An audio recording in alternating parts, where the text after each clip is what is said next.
It's my honor and privilege to welcome you to something that we do every Wednesday, the BW Education Wednesday Wisdom. We talk to education leaders, people who are shaping the destinies of young minds in India. And today we have Professor Shantanu Chaudhary, who's the director of the IT in Jodhpur, with us. Thank you so much, Professor Chaudhary, for joining us. First of all, how have been the last 8+ months for you personally and professionally? See, personally, it has been a time of facing challenges confined in Jodhpur. I, for the first time, realized in my professional life, I have not traveled by air for more than 8 months. So, which was very, very exceptional personally for me. Obviously, managing a campus with so many students, first enabling them to move out of the campus before any risk, COVID risk. And after that, once things are settling down, managing their onboarding back on the campus, particularly for our PhD and research and MTech students, postgraduate students, we are facilitating their comeback because without access to lab facilities, they cannot have their research progress happening. And we need all precautions to be in place to prevent a kind of campus becoming a hotspot.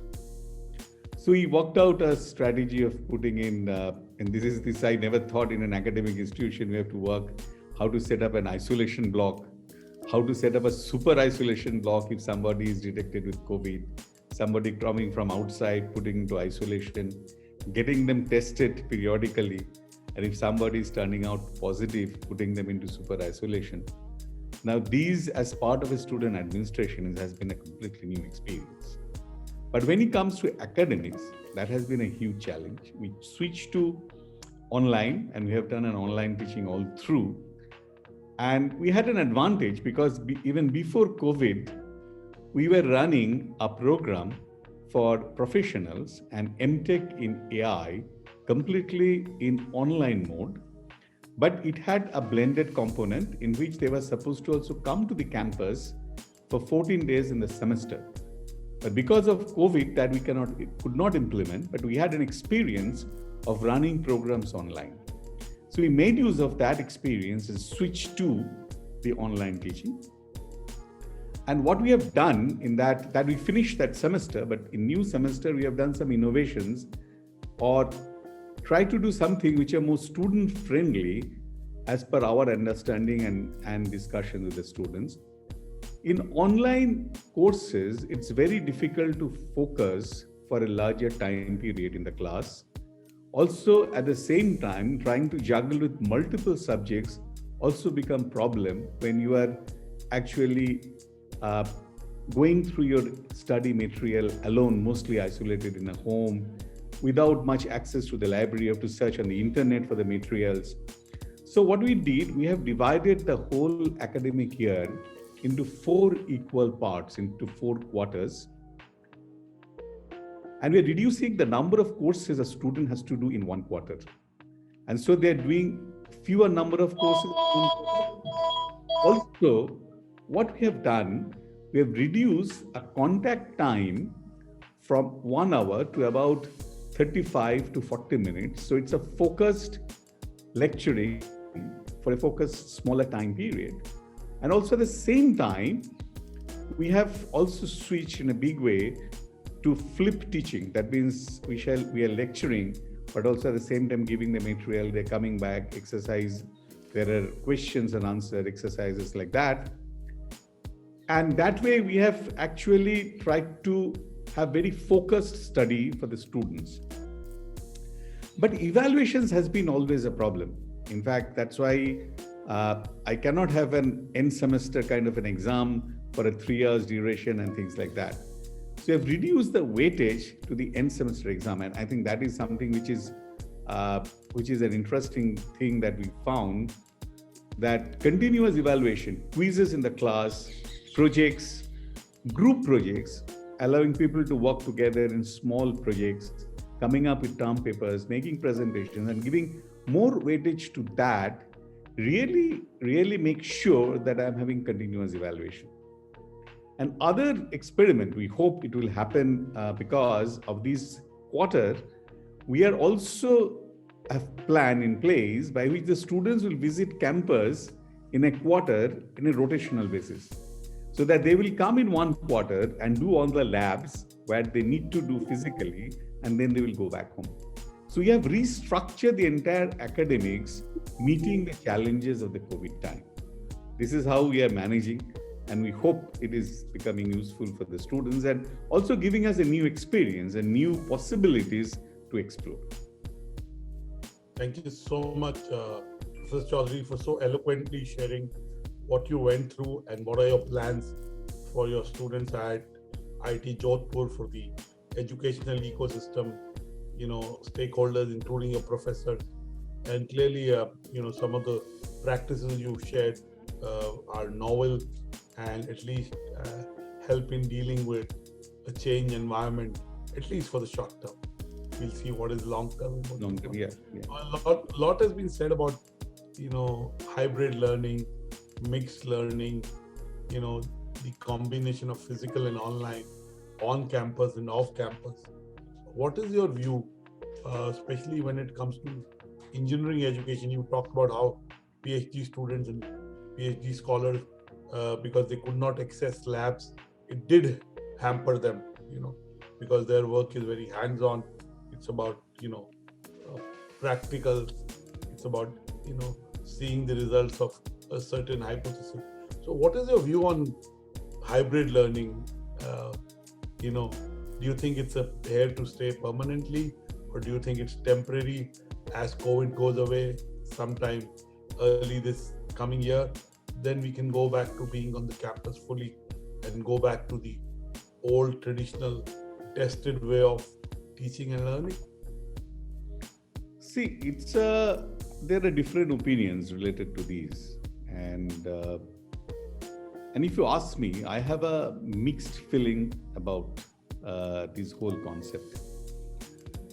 I myself had been a teacher all through my life, and the excitement that you have teaching face to face, looking at the reactions of the students' faces, or their excitement, or jumping up with a question, that gives a kind of satisfaction which possibly no other profession can give. And if you ask me, the whole satisfaction of not only performing in front of the class, but communicating what I have gathered over the years to young minds is a different adventure and different excitement altogether.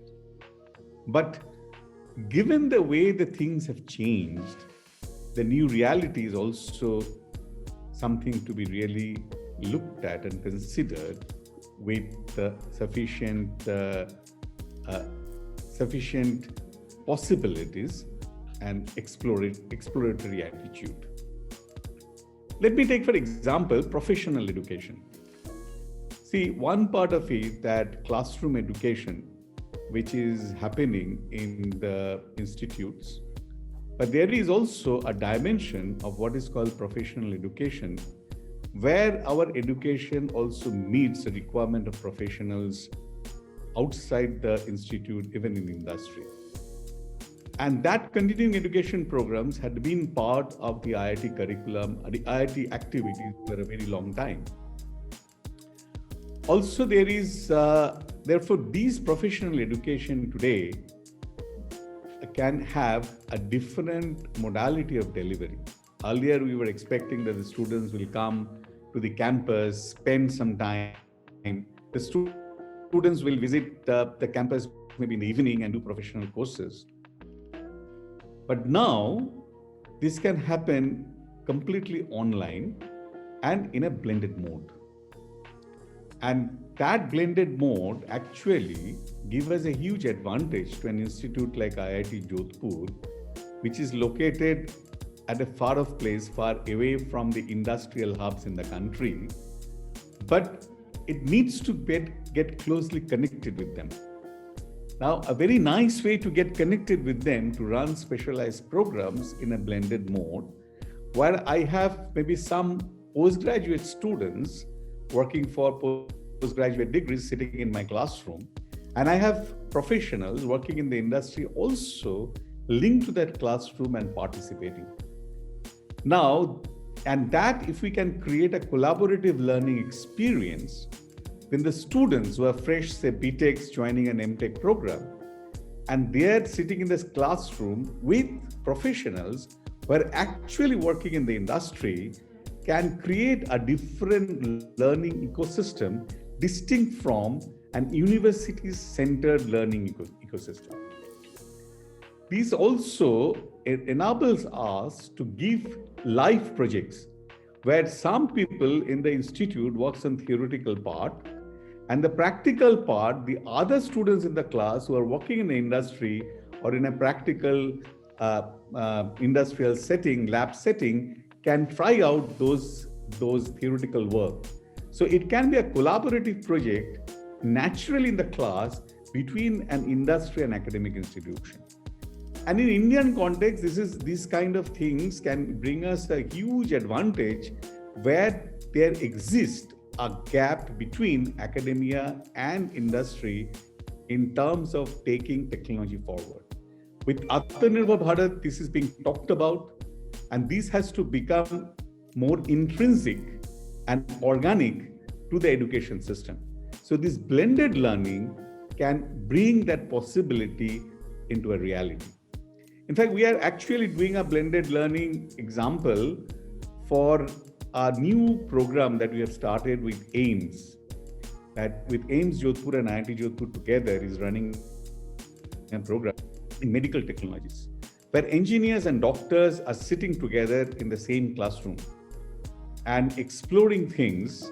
See, engineers are learning biological sciences, medical elements of medical sciences. Doctors are learning also some elements of engineering, but they need not be always physically in the same classroom.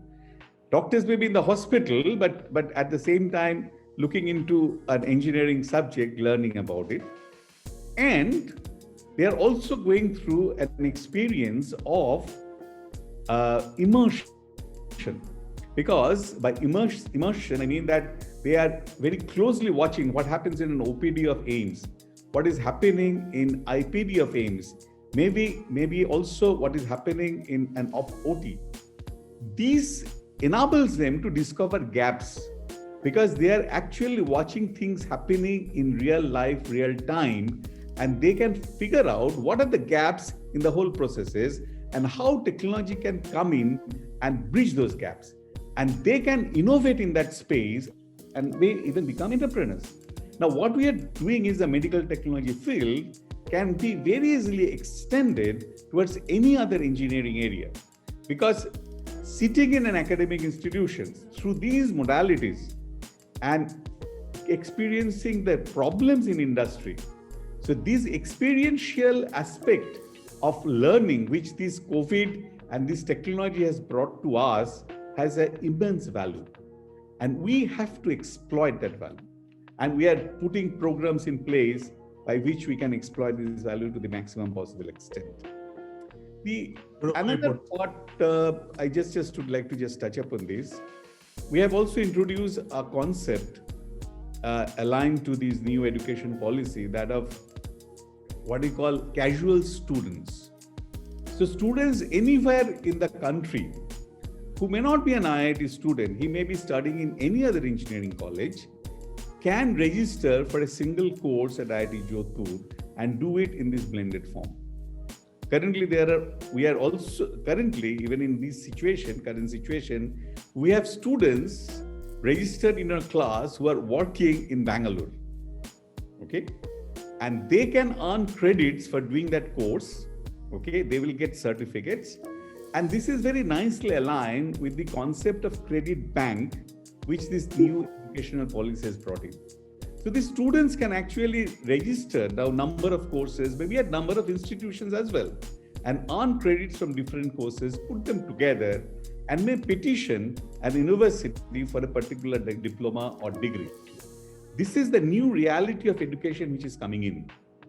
And we need to be aligned, need to be conscious need to have processes in place so that we can recognize these credits earned across institutes for appropriate recognition. Beautifully said. I think you answered pretty much everything I wanted to ask. I just want to ask you, going in 2021, what are the 2 or 3 things that you see happening that we may not have yet factored in?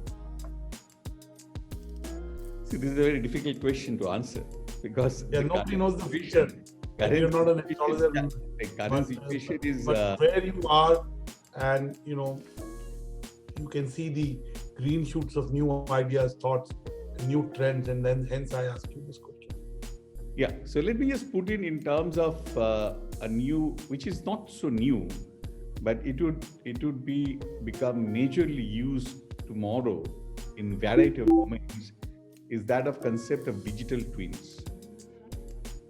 Now, everything which is there, even a human being, will be represented through digital twin. Say I am wearing a watch which can measure my basic body parameters, and that's going into the digital domain. It is getting accumulated, and through machine learning and AI, there can be a model of my whole physical parameters. In fact, taking it further, there can be your imaging, your other behaviors. You can actually, there can be a replica of yourself in a focused way in digital space. So what we are leading to is a doctor would not just refer to medical records. He can refer to your identity in digital space, okay, and can recommend any therapy at any point in time. And if you see, government has started with digital identity in the medical records. An obvious extension of that is actually digital existence of the citizen in the citizenry in the digital space. And therefore, the whole welfare scheme, because that is not there tomorrow, it is something of future. So in a cyberspace, you can actually see what are the impacts of different interventions. If I'm doing, say, for example, if I'm taking a particular move under Ayushman Bharat, and if I have this digital identity of the citizenry of health, what would be impact of that initiative on the population and what will be outcome? You can actually simulate in digital space and talk about it. In fact, similar thing has been done in terms of epidemiological studies of how COVID can spread, how COVID can impact. There have been lots of such models based on which this whole logic of lockdown, isolated lockdowns, night lockdowns, all these things have emerged and we are implementing in our life today. So therefore, there will be an obvious extension of these technologies which will touch everyone's life. I just gave example of health, but it will be other areas also. And digital twin as an educational tool is also will be an extremely important thing. See, from an engineering education point of view, I cannot create a realistic industry environment for my students. I create some miniaturized version in my labs. With digital twin connected with actual industrial system, the kind of experience it can deliver to the students tomorrow will be completely different. So I think digital twin is an example of tech, because their questions, their queries, their imaginations enable me to explore new vistas. So the research and teaching goes hand in hand, and that process itself keeps faculty updated and up to date and aligned with the state of the art in the technology and science with reference to the global developments. Thank you so much, Professor Chaudhary. We wish you luck at IIT Jodhpur. And we know that the 2,300 students and the 200 plus faculty are staying in sync with what's happening in the environment now and preparing for what may happen in the future. So we wish the learners and the stakeholders of learning all the best, and we wish you luck in your endeavor to make sure that you stay ever relevant and adopt to the new normal. I don't know if it's the normal or the abnormal, but there is a new environment. we wish you luck. And it's been a pleasure talking to you on behalf of BW Education. We look forward to more conversations and interactions. And hopefully some of the things that you talk about in the future possibly will happen faster than you talk about. For example, singularity, it is supposed to happen in 2034, but possibly it may happen earlier with the pace of change being so accelerated. So thank you so much for being eloquent and being specific in what you're doing at IIT Jodhpur. I wish you luck and look forward to another conversation soon again. Thank you so much, Professor Chaudhary. Thank you. Thank you for this conversation. And it's always a pleasure talking to you. I shall look forward. You're being very kind. Thank you. You're being very kind. Thank you.